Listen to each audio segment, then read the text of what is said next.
નમસ્કાર મિત્રો, સ્વાગત છે તમારું અમારી યુટ્યુબ ચેનલમાં। અત્યારના સૌથી મોટા અને અગત્યના સમાચારમાં વાત કરીશું। ખાનગી કંપનીમાં ચીમની રિપેરિંગ દરમિયાન 2 શ્રમિકોના મોત થયા છે। કચ્છના મુન્દ્રામાં એક ખાનગી કંપનીમાં ચીમની રિપેર કરતી વખતે ચેનલનો વાયર તૂટી પડતા 35 ફૂટ ઉપરથી જમીન પર 19 મજૂરો પટકાયા હતા, જેમાંથી 2 મજૂરોના ઘટના સ્થળે મોત થયા હતા અને અન્ય લોકોને ગંભીર ઈજાઓ થતાં તેઓને સારવાર માટે નજીકની હોસ્પિટલમાં ખસેડવામાં આવ્યા છે। આ અંગેની જાણ પોલીસને થતાં કાફલો ઘટના સ્થળે દોડી આવ્યો હતો અને આગળની કાર્યવાહી હાથ ધરી છે। મિત્રો, અન્ય મહત્વના સમાચારની વાત કરીએ તો રક્ષાબંધનને લઈને GSRTCનું આગવું આયોજન। આ મહિનામાં આવી રહેલા તહેવારોને ધ્યાનમાં રાખીને રાજ્યમાં એસટી ડેપો દ્વારા ખાસ આયોજન કરવામાં આવ્યું છે, જેમાં મુસાફરોને અવરજવર કરવામાં તકલીફ ન પડે તે માટે 6500 બસોની એક્સ્ટ્રા ટ્રીપ દોડાવવામાં આવશે। 17 ઓગસ્ટથી 20 ઓગસ્ટ સુધી આ બસો દોડાવવામાં આવશે। ઉલ્લેખનીય છે કે તહેવારોમાં મુસાફરોને એક જગ્યાએથી બીજી જગ્યાએ જવા માટે ભારે હાલાકીનો સામનો કરવો પડતો હોય છે। મિત્રો, અન્ય મહત્વના સમાચારની વાત કરીએ તો હાર્દિક પંડ્યાને મળ્યો છે નવો પ્રેમ। નતાશાથી અલગ થયા બાદ ક્રિકેટર હાર્દિક પંડ્યાનું નામ બ્રિટિશ સિંગર જાસ્મીન વાલિયા સાથે જોડવામાં આવી રહ્યું છે। વર્તમાન દિવસોમાં હાર્દિક ક્રિકેટમાંથી બ્રેક લઈને ગ્રીસમાં રજાઓ માણી રહ્યો હતો, ત્યાંથી એક વિડીયો પોસ્ટ કર્યો છે, જેમાં તે સ્વિમિંગ પુલની સામે ઊભો જોવા મળી રહ્યો છે। 2 દિવસ પહેલાં જસ્મીને તેની રજાઓની તસવીરો પોસ્ટ કરી હતી, તે એ જ સ્વિમિંગ પુલની સામે ઊભેલી જોવા મળી હતી। મિત્રો, અન્ય મહત્વના સમાચારની વાત કરીએ તો લ્યો બોલો, ટ્રાફિક સિગ્નલની 51 બેટરીઓની ચોરી થઈ છે। સુરતમાં ચોરોએ તો હદ કરી નાખી છે। હવે સરકારી સંપત્તિઓ પણ સુરક્ષિત નથી તેવું સાફ દેખાઈ રહ્યું છે। ટ્રાફિક સિગ્નલ પરની 51 બેટરીની ચોરી કરવામાં આવી છે। ચોરોએ તમામ બેટરી ફેરિયાઓને વેચી નાખી હતી। કતારગામ પોલીસે 2 શખ્સની ધરપકડ કરી છે। શહેરમાં પહેલેથી જ ટ્રાફિકથી લોકો હેરાન પરેશાન છે, જેમાં કતારગામ પોલીસે 2 ચોર ઈસમોની ધરપકડ કરી છે। મિત્રો, અન્ય મહત્વના સમાચારની વાત કરીએ તો રક્ષાબંધનને લઈને રેલવે વિભાગનો મોટો નિર્ણય સામે આવ્યો છે।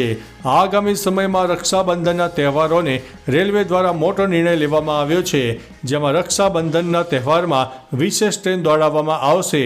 મુસાફરોની માગ અને સુવિધાને ધ્યાનમાં રાખીને પશ્ચિમ રેલવે અમદાવાદ અને બાંદ્રા ટર્મિનસ વચ્ચે વિશેષ ટ્રેન દોડાવવાનો નિર્ણય લેવાયો છે। આ સાથે જ વિશેષ ભાડા પર ફેસ્ટિવલ સ્પેશિયલ ટ્રેન ચલાવવાનો નિર્ણય પણ કરવામાં આવ્યો છે। મિત્રો, અન્ય મહત્વના સમાચારની વાત કરીએ તો હવે કાર પર લાલ બત્તી હશે તો પડશે ભારે। ગુજરાત હાઈકોર્ટે હવે કારમાં લાલ બત્તી અને VIP ચલણ સામે કડક કાર્યવાહી કરવાનો આદેશ આપ્યો છે। ગુજરાત હાઈકોર્ટે હવે લાલ બત્તી અને VIP ચલણ સામે સખત વલણ અપનાવી રહ્યા છે। હાઈકોર્ટે નોટિસ પાઠવીને લાલ બત્તી અને સાયરનને લઈને સરકાર પાસેથી જવાબ માંગ્યો છે। હાઈકોર્ટે કહ્યું છે કે VIPઓ 7 દિવસમાં કાર પરથી લાલ બત્તી અને સાયરન દૂર કરે।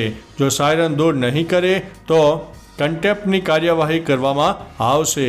મિત્રો, અન્ય મહત્વના સમાચારની વાત કરીએ તો કોલકાતાની ઘટના, રાત્રે મહિલાઓ રસ્તા પર ઉતરી હતી।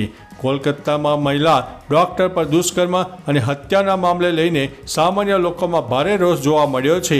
આવી સ્થિતિમાં ગઈકાલે રાત્રે ઘણા શહેરોમાં મહિલાઓ રસ્તા પર ઉતરી હતી। કોલકાતા, દિલ્હી, મુંબઈ અને બેંગ્લોરમાં રાત્રે 11થી 11:55 કલાક સુધી મહિલાઓએ રેલીઓ કાઢી હતી। મહિલાઓની સુરક્ષાની માગણી માટે રિક્લેમ ધ નાઇટનું આહ્વાન કરવામાં આવ્યું હતું। મિત્રો, અન્ય મહત્વના સમાચારની વાત કરીએ તો ગ્લાઇડ બોમ્બ ગૌરવનું પહેલું સફળ પરીક્ષણ થયું છે। DRDOએ લાંબા અંતરના ગ્લાઇડ બોમ્બ ગૌરવનું પહેલું સફળ ઉડાન પરીક્ષણ કર્યું છે। તે ઓડિશાના દરિયા કિનારે ભારતીય વાયુસેનાના Su-30 MKI પ્લેટફોર્મ પરથી થયું હતું। ગૌરવ હવાઈ પ્રક્ષેપિત 1000 કિલોગ્રામ ક્લાસ ગ્લાઇડ બોમ્બ છે, જે લાંબી રેન્જના ટાર્ગેટને હિટ કરે છે। તેમાં નેવિગેશન સિસ્ટમ છે। તે ફાઇટર જેટથી લોન્ચ થયા બાદ 150 કે તેથી વધુનું અંતર કાપીને દુશ્મનોને ટાર્ગેટ કરી શકે છે। મિત્રો, અન્ય મહત્વના સમાચારની વાત કરીએ તો જમ્મુ કાશ્મીરના ડોડામાં આર્મી ઓફિસર શહીદ. જમ્મુ કાશ્મીરના આતંકી હુમલા વધ્યા છે. બુધવારે જમ્મુ અને કાશ્મીરના ડોડા જિલ્લામાં આતંકવાદીઓ સાથેની અથડામણમાં ભારતીય સેનાના એક કેપ્ટન શહીદ થયા હતા.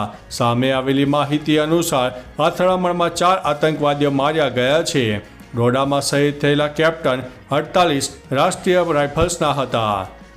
વ્હાઇટ નાઇટ કોર્પ્સે કહ્યું છે કે ભારે ગોળીબાર વચ્ચે આતંકીઓની શોધ હજુ પણ ચાલી રહી છે. મિત્રો, અન્ય મહત્વના સમાચારની વાત કરીએ તો તારક મહેતા કા ઉલ્ટા ચશ્માનો આ કલાકાર કરોડો રૂપિયાના દેવામાં ડૂબ્યો છે. હાલ તારક મહેતાની ફેન ફોલોવિંગ સૌથી સારી છે. લોકો આ સિરિયલને વધુ પસંદ કરી રહ્યા છે. ત્યારે આ સિરિયલનો કલાકાર રોશનસિંહ સોઢીએ જણાવ્યું છે કે તેની પર 1.2 કરોડ રૂપિયાનું દેવું થઈ ગયું છે અને તેઓ કામ માગી રહ્યા છે પણ કોઈ તેમને કામ નથી મળી રહ્યું. એક ઇન્ટરવ્યૂમાં જણાવ્યું છે કે મમ્મીની સાર સંભાળ લેવા પોતાનું દેવું ચૂકતે કરવા માટે પણ મારે પૈસા કમાવા છે. હું મારા જીવનની બીજી ઇનિંગ શરૂ કરવા માગું છું. મિત્રો, અન્ય મહત્વના સમાચારની વાત કરીએ તો કોંગ્રેસનું એલાન, 22 ઓગસ્ટે દેશવ્યાપી વિરોધ પ્રદર્શન. હિડનબર્ગનો રિપોર્ટ સામે આવ્યા બાદ વિરોધ પક્ષો સેબીના વડાના રાજીનામાની માંગ કરી રહ્યા છે અને આ સમગ્ર મામલાની તપાસ માટે જેપીસીની રચના કરવાની પણ માંગ કરી રહ્યા છે. હવે કોંગ્રેસ આ મુદ્દે 22 ઓગસ્ટે દેશભરમાં વિરોધ પ્રદર્શન કરશે તેવી જાહેરાત કરવામાં આવી છે. વેણુગોપાલે કહ્યું છે કે અદાણી મેગા કૌભાંડની તપાસ માટે જેપીસીની રચના કરવામાં આવે. મિત્રો, અન્ય મહત્વના સમાચારની વાત કરીએ તો મિડલ ઇસ્ટમાં ભડકી યુદ્ધની આગ, ત્રીજા વિશ્વયુદ્ધના નખાશે બીજ. મિડલ ઇસ્ટમાં ભારેલા અગ્નિ જેવો માહોલ જોવા મળી રહ્યો છે. ઇઝરાયલ અને ઈરાન વચ્ચેનું છાયા યુદ્ધ સીધા યુદ્ધમાં પરાવર્તિત થઈ જશે એવો ભય પણ વ્યાપી રહ્યો છે. ચીને કહ્યું છે કે ઇઝરાયલ ઈરાનના સાર્વભૌમત્વનો વારંવાર ભંગ કરે છે. ઈરાનને ટેકો આપીએ છીએ. 2 સુપર પાવર ચીન અને રશિયા ઈરાનને ટેકો આપી રહ્યા છે. બીજી બાજુ અમેરિકાએ વોરશિપ, યુદ્ધ જહાજ વગેરે મોકલે તેણે ઇઝરાયલને પડખે ઊભા રહેવાનું જાહેર કર્યું છે. મિત્રો, અન્ય મહત્વના સમાચારની વાત કરીએ તો વીજ કરંટ લાગવાથી પિતા અને પુત્રનું મોત. અરવલ્લીના બાયડના ડાભા ગામે વીજ કરંટ લાગવાથી પિતા પુત્રનું મોત નીપજ્યું હોવાની ઘટના સામે આવી છે.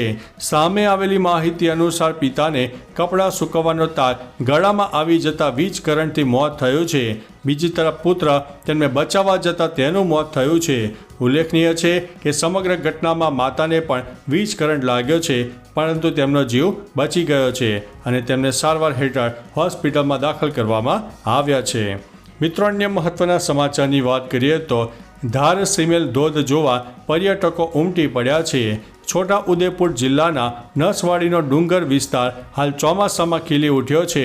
ડુંગર વિસ્તારમાં આવેલા ધાર સિમેલ ગામમાં આવેલ ધોધ નિહાળવા માટે દૂરથી પ્રવાસીઓ ઉમટી પડે છે. આ ધોધ 40 ફૂટ જેટલી ઊંચાઈ પરથી પડી રહ્યો છે. ઉલ્લેખનીય છે કે નર્મદા કાંઠે આવેલા ધાર સિમેલ ધોધના કારણે ડુંગર વિસ્તાર લોકો માટે પ્રિય બની રહ્યો છે.